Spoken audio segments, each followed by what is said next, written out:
안녕하세요. 팔꿈치로 로우블로 팔로우입니다. 오랜만에 선수 분석 정말 흥분됩니다.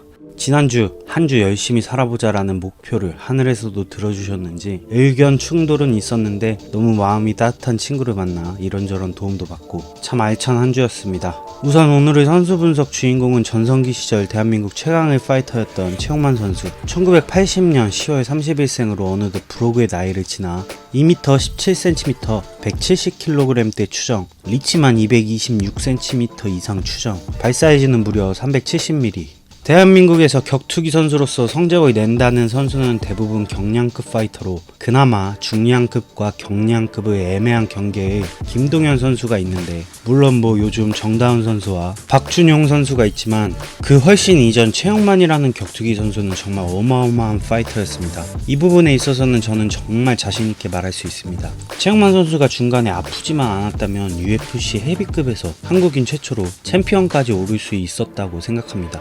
요즘 격투기 팬들 입장에서 최영만 선수의 슬럼프를 봤기 때문에 말도 안 되는 소리 하지 말라고 하겠지만, 최영만 선수가 아프기 전, 뇌하 수체 종양 수술 전, 전성기 때 입식 타격 끝판왕 세미 슐츠, 밥셉, 게리 굴리치, 제롬 루벤너, 레미 분야스키, 크루캅, 효도르 등 천상계 파이터들과의 싸움을 봤다면 저와 비슷한 생각을 하고 계시는 분들이 있을 거라고 생각합니다.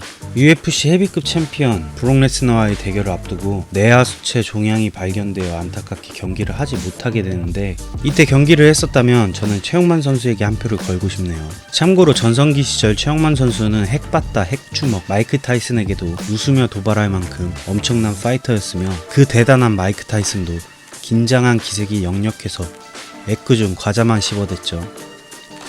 최영만 선수의 격투기 데뷔는 대한민국 전통 무술, 전통 투기 종목, 조상들이 스스로 몸을 단련하고 적과 싸워 이기라고 만들어주신 엄청난 스포츠, 씨름. 이 씨름에서 130에서 150kg의 선수들을 엄청난 하드웨어로 상대가 안 될 만큼의 어마어마한 힘으로 그냥 들어서 내다 꽂을 만큼 압도적으로 이기며 천하장사라는 타이틀을 따낸 엘리트 중 초엘리트였습니다. 하지만 씨름계의 인기가 급 하락하며 태어나서 처음으로 160kg 후반에서 170kg대 몸무게인 최영만 선수가 단식 투쟁까지 하였지만 결국은 씨름계를 떠나게 됩니다. 그때 마침 일본의 K1 무대가 매우 활발한 활동을 했고, K1의 눈에 최영만은 엄청난 하드웨어를 가진 최고의 선수였고, 씨름판에서도 테크노 골리앗이라는 별명이 있었듯 최영만 선수는 투기 종목에 특화된 신체에 더불어 엔터테인먼트 성향까지 있어 K1 스카우터들에게 1순위 운동선수여서 K1에 데뷔하게 됩니다.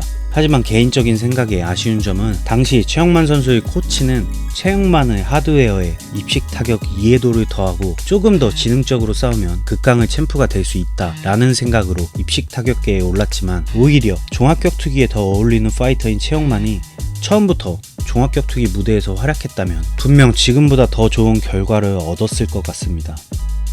이유는 스킬을 몸에 스펀지처럼 흡수하는 타격과가 있고 하드웨어에 의존하는 타격과가 있는데, UFC 헤비급으로 비유하면 주니어 도스 산토스는 임자강 스타일의 타격가로 솔직히 타격 스킬이 높다고 말할 수 없고, 반대로 스티페 미오치치는 임자강이라기보다는 스킬이 뛰어난 타격가입니다.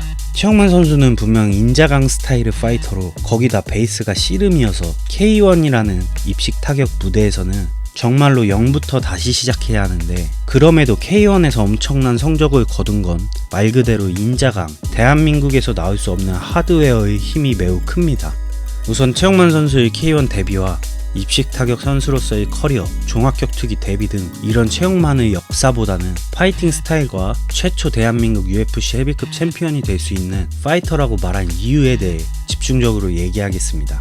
우선 최영만 선수의 파이팅 스타일에 대해 말하겠습니다. 서두에 말했듯 타격 스킬 자체가 높은 타격가가 있고, 임자강, 몸 자체가 엄청나서 하드웨어에 바탕을 둔 파이터가 있는데, 최영만 선수는 후자에 속하며 큰 키와 긴 리치, 무릎만 올려도 상대방의 얼굴이라는 말도 안 되는 신체 조건으로 우선 상대가 들어오는 것 자체가 무섭고, 다른 거인들과는 달리 엄청난 파워와 중심으로 서서 싸우는 것에 대한 불편함이 없었습니다. 하지만 최영만 선수의 타격의 단점은 컨비네이션의 다양성이 없고, 솔직히 최영만 선수의 유연성은 절대로 좋은 편이 아니라 맞지 않아도 될 펀치를 맞는 경우가 있으며 핸드 스피드가 워낙 느려 입식 타격가의 천상계 레벨의 파이터들에게 정타를 맞추는 모습이 거의 없었으며 스텝이 느리고 스텝 자체도 거의 없어 기를 모았다 한 번에 들어가야만 하는 전략이 대부분이었습니다. 또 전성기 시절 입식 타격에 대한 이해도가 낮은 편에 속했는데도 이 정도 성과를 낸 건 그야말로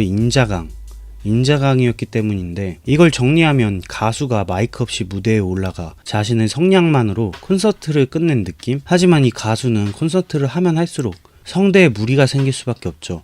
전성기 시절 최영만은 정말로 괴물, 거인파이터, 괴물파이터는 제 채널에서 종종 소개해드린 적이 있는데, 이들 모두 중심이 상당히 안 좋고 유연성이 없고 타격을 글로 공부했는지 근본 없는 타격들과 격투기 이해도가 돌고래 수준이어서 굴욕적인 모습을 많이 보인 것과 달리 최영만 선수는 이런 괴물, 거인 파이터임에도 준수한 성적을 항상 유지해왔습니다. 최영만 선수의 타격은 분명 현 UFC 미들급 챔프인 아데사냐처럼 엄청난 유연성을 기반으로 타격 게임을 풀어가는 건 아니지만 맷집과 최고의 하드웨어, 진짜 어떤 식으로든 한 대만 맞으면 누구든지 골로 가는 엄청난 근육, 심지어 밥샵, 제롬 르벤너 등 힘과 터프함으로 둘째가라면 서러운 선수들도 최영만과의 완전한 정면 승부는 피할 정도로 극강한 신체. 최영만의 전성기 시절의 모습을 보면 정말 아시아에서 절대 나올 수는 없는 하드웨어와 움직임, 파워, 경이로운 맷집을 보여줬으며, 이런 거인 파이터는 종합격투기에서 레슬러들의 밥이 되는 건 뭐 안 봐도 비디오인 기정사실인데, 60억 분의 1 효도르와의 게임을 본다면 왜 최영만 선수의 전성기 시절 UFC 헤비급도 씹어먹었을 거라 자신있게 말하는지가 아주 잘 나옵니다.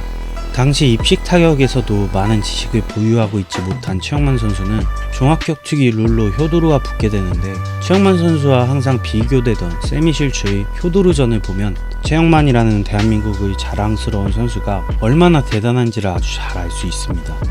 효도르는 어마어마한 리치 차이를 바로 그라운드 게임으로 끌고 가 중심 싸움에 이은 파운딩이나 주짓수로 아주 손쉽게 세미실추를 요리했는데, 이처럼 최영만과의 타격전이 아닌 그라운드 게임을 준비해온 효도르. 아무리 핸드 스피드가 떨어지고 최영만 선수의 타격 스킬이 높은 편이 아니라 해도 괜히 타격 게임에서 맞불로타가 입식 타격가도 아닌 효도르가 한 방 제대로 걸리면 허무하게 게임이 끝날 수도 있기에 빠른 발을 이용해 최영만 선수와의 거리를 확 좁혀 레슬링 싸움을 걸었는데, 여기서 대한민국의 전통, 민족의 역사인 씨름을 너무 얕본 게 아닌가 생각이 듭니다.